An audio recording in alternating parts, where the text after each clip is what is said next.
Hello mga kananay, kamusta? Ayan, for today's video ay mag-unboxing tayo ng in-order ko sa Shopee. Ayan, sobrang excited ako dyan. Almost 1 week ko siyang inantay guys. Ang tagal niyang dumating pero eto na nga, ayan, hawak ko na siya at bubuksan na natin. Kaya super excited ng nanay niyo dyan. At hindi lang ako ang excited, pati yung aking Junakis. Ang aking mga Junakis sobrang excited yan, lalo na si Ate Allison. Pero wala kasi siya ngayon, nasa school siya nung time na yan. Si Sia is nandyan pa. Ayan, habang binubuksan ko yan is natutuwa din siya. Ayan, tapos ang ginawa ko, pinicturan ko yan kasi nga gusto makita ni ate ko ano yung itsura niya. And then, isinend ko sa kanya. Yun, tontuwa siya. Sabi niya, sana daw maganda at saka matibay. Ayan, magamit namin ng matagal. Oo nga naman, sana nga naman, no? Maliit lang pala yung in-order namin. Ano lang yan, yung 6 pieces lang siya na mini donut. Ayan, 6 pieces lang siya. Kasi medyo, yan lang yung afford namin. At pinag-ipunan pa talaga namin yan, no, bago ko mabili yan. Nagpaalam pa ako kay mister. Ayan, tapos, kasi yung 6, ay hindi, yung 12 at saka 16, medyo libo na yon, mahal na, mabigat na. Kaya lang muna yung in-order namin. At saka excited din kasi kami na matry nga yung viral nga, 'di ba, na mini donut. At saka magagamit din namin yan, pangkabuhayan, dagdag din sa income. Kasi gusto rin ni ate, gusto nga ni ate na magtinda-tinda siya ng mini donut. Ayan, dito lang naman sa bahay namin, sa harapan lang ng tindahan. Ayan. So, sobrang excited nga namin. Ayan na.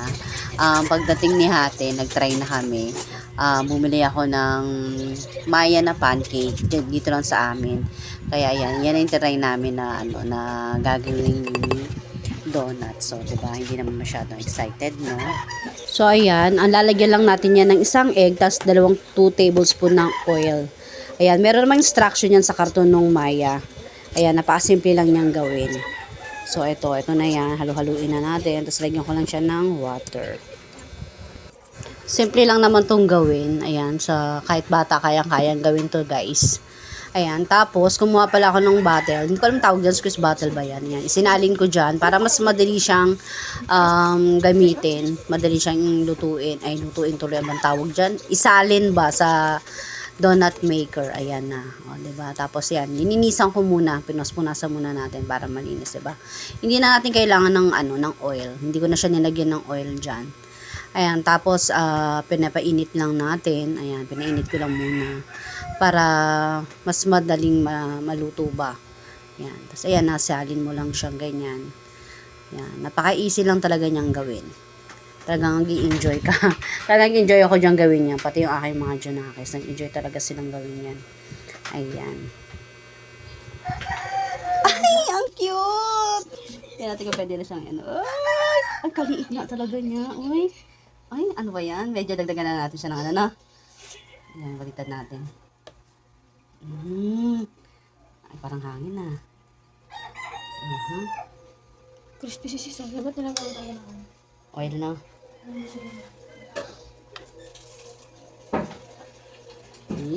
Choy! Ang ganda niya, Choy! Nahilab ako. Charles.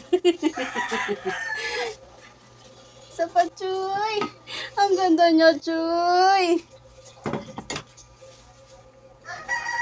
Aray ko, napasok ako, Choy, pala. Hindi pala siya pwede hawakan, Choy. Mainit siya, Choy. Pwede na. Tanggalin na natin siya, Choy. Ano ba yan? Oo, pwede na yan. Ito na yan. Dapat stick lang. Mag-chopstick tayo. Hindi pwede metal. Bakit?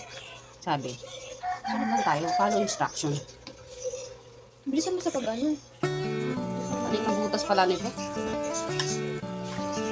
Medyo punin natin, no? Hindi ganun kaliit. Gusto kong malaman kung yan yung magagawa ko.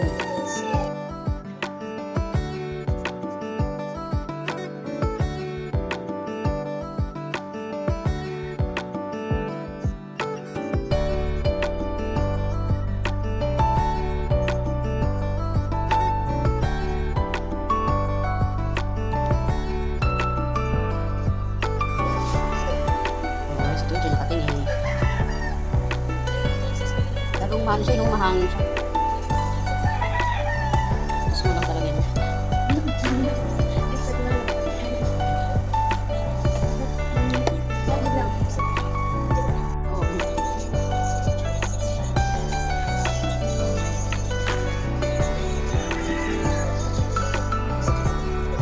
Magbabaon daw siya nito sa akin.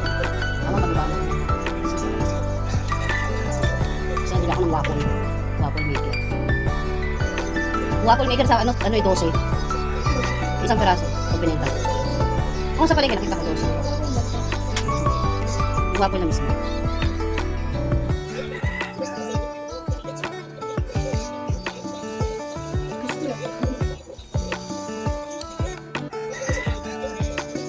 Malit ang butas na ito, no?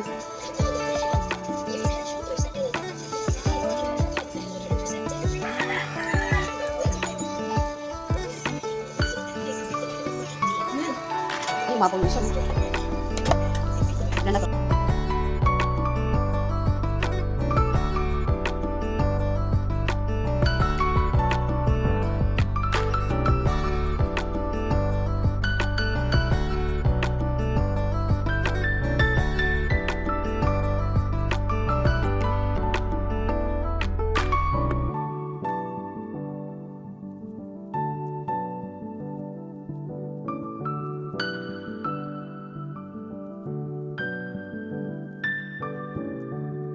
Ito na guys, yung kinabukasan, nagtinda-tinda na si Ate Alison.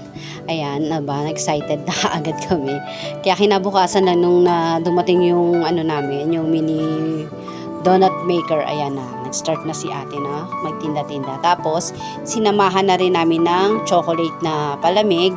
Tapos, meron din kami dyan yung cheese stick at saka yung ham and cheese stick. Yun yung gawa ko lang rin yun. Ayan, sa bandang dulo makikita po ninyo yan. Ayan. So, rini-refillan ko na siya kasi ang bilis na niyang maubos. Siyempre kasi bago na naman sa paningin ng mga kids yan. Kaya na-amaze din yung mga bata. Kaya yan. So, ginagawa ko, pag medyo konti na lang, gumagawa agad ako. Tapos nagre-refill na kami. Wala kasi kaming malaking lagayan eh. Yan lang yung available meron kami. Kaya yan lang yung pinaglalagyan namin ngayon. Ayan, sobrang saya. Nakakatuwa. Tapos, ito yun yung ham and cheese na ginawa ko. Ayan. Tapos, yung cheese na yan, cheese sauce na yan, nakuha ko lang yung ingredients yan sa YouTube. Ayan. Hanggang dito na lang muna tayo, guys. Sa susunod na lang ulit.